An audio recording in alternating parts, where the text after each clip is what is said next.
মুক্তিযুদ্ধের অন্যতম সংগঠক বীর উত্তম খেতাবপ্রাপ্ত বীর মুক্তিযোদ্ধা মুক্তিবাহিনীর ডেপুটি চিফ অব স্টাফ, স্বাধীন বাংলাদেশের প্রথম বিমান বাহিনী প্রধান, সাবেক মন্ত্রী, অবসরপ্রাপ্ত এয়ার ভাইস মার্শাল একে খন্দকারের নামাজে জানাজা বাদ জোহর বাংলাদেশ বিমান বাহিনী ঘাঁটি বাসার প্যারেড গ্রাউন্ডে হয়েছে।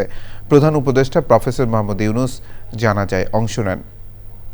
এছাড়া উপদেষ্টা পরিষদের সদস্যবর্গ, মন্ত্রিপরিষদ সচিব, সেনা, নৌ ও বাহিনী প্রধানসহ উচ্চপদস্থ সামরিক ও বেসামরিক কর্মকর্তাগণ জানাজায় অংশ নেন। বিমান বাহিনী ঘাঁটি বাসারের কেন্দ্রীয় মসজিদের ইমাম জানাজার নামাজ পড়ান। পরে রাষ্ট্রপতির পক্ষে তাঁর সামরিক সচিব একে খন্দকারের কফিনে পুষ্পস্তবক অর্পণ করে শ্রদ্ধা নিবেদন করেন। পরে প্রধান উপদেষ্টা প্রফেসর মোহাম্মদ ইউনুস একে খন্দকারের কফিনে পুষ্পস্তবক অর্পণ করেন। আমরা এখন সরাসরি চলে যাচ্ছি বিটিভির পর্দায়। আসসালামু আলাইকুম ওয়া রাহমাতুল্লাহ। আসসালামু আলাইকুম ওয়া রাহমাতুল্লাহ।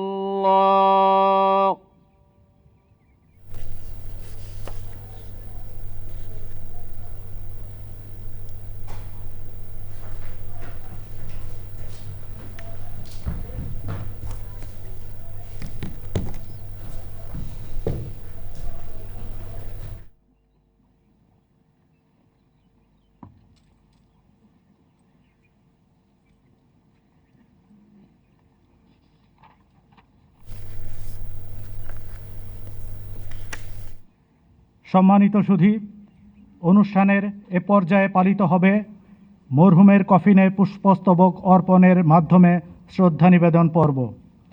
প্রথমেই মহামান্য রাষ্ট্রপতির পক্ষ থেকে পুষ্পস্তবক অর্পণ করবেন মহামান্য রাষ্ট্রপতির সামরিক সচিব।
আমি এ পর্যায়ে সবিনয়ে অনুরোধ করব গণপ্রজাতন্ত্রী বাংলাদেশের অন্তর্বর্তীকালীন সরকারের মাননীয় প্রধান উপদেষ্টা প্রফেসর মোহাম্মদ ইউনুসকে মরহুমের কফিনে পুষ্পস্তবক অর্পণ করার জন্য।